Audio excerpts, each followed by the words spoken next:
ଆଜିର ଏହି ଭିଡିଓରେ ଜାଣିବା କି କେତେବେଳେ ଜନ୍ମିତ ହୋଇଥିବା ପିଲା ସବୁଠାରୁ ଭାଗ୍ୟଶାଳୀ ହୋଇଥାନ୍ତି। ଆଜିର ଏହି ଭିଡିଓରେ ଦେଖିଲା ପରେ ବହୁତ କିଛି ଜାଣିପାରିବେ।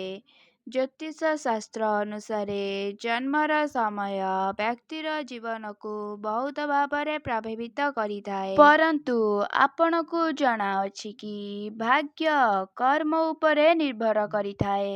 ଆପଣମାନଙ୍କ ପାଇଁ ଏକ ଛୋଟ ଭିଡିଓ ପ୍ରସ୍ତୁତ କରାଯାଇଛି, ଯାହାକୁ ଦେଖିଲେ ଜାଣିପାରିବେ।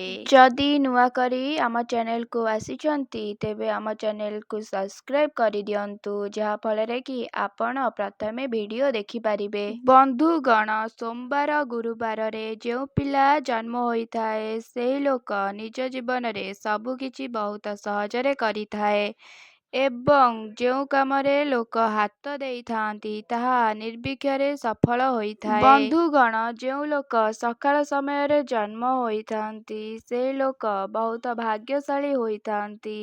ଏହିଭଳି ଲୋକ ଏତେ ଭାଗ୍ୟଶାଳୀ ହୋଇଥାନ୍ତି ଯେ ତାଙ୍କ ଆଖପାଖ ଲୋକଙ୍କ ଉପରେ ପ୍ରଭାବ ପଡ଼ିଥାଏ ଓ ସମସ୍ତେ ବହୁତ ଖୁସିରେ ରୁହନ୍ତି। ଏହାଛଡ଼ା ଏହି ଲୋକ ବହୁତ ଶାନ୍ତ ଏବଂ ଭଲ ସ୍ୱଭାବର ହୋଇଥାନ୍ତି। ପ୍ରାୟତଃ ଜୁନ୍ ଅଗଷ୍ଟ ଜନ୍ମ ହୋଇଥିବା ବ୍ୟକ୍ତି ନିଜ ଭାଗ୍ୟକୁ ଉପରୁ ଭଲ ଭାବରେ ଲେଖେଇକି ଆଣିଥାନ୍ତି।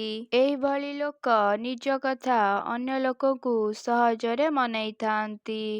ଏହିଭଳି ଲୋକଙ୍କୁ ଜୀବନରେ କିଛି ଅସୁବିଧା ହୋଇନଥାଏ।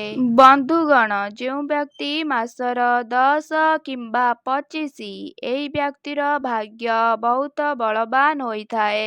ଏହି ଦିନ ଜନ୍ମ ହୋଇଥିବା ବ୍ୟକ୍ତିଙ୍କ ପାଖରେ କେବେ ଧନର ଅଭାବ ହୋଇନଥାଏ। ଏହିଭଳି ଲୋକ ଟଙ୍କା ପାଇଁ କିଛି ପରିଶ୍ରମ ନକଲେ ମଧ୍ୟ ତାଙ୍କୁ କେବେ ଆର୍ଥିକ ସମସ୍ୟା ଦେଖିବାକୁ ପଡ଼ିନଥାଏ ଏବଂ ଏହା ତାଙ୍କ ଭାଗ୍ୟ ଦ୍ୱାରା ହୋଇଥାଏ। ଯଦି ଆମ ଭିଡିଓ ଆପଣଙ୍କୁ ଭଲ ଲାଗିଥିବ, ତାହେଲେ ଲାଇକ୍, ସେୟାର କରିଦିଅନ୍ତୁ ଏବଂ ସବସ୍କ୍ରାଇବ କରିଦିଅନ୍ତୁ।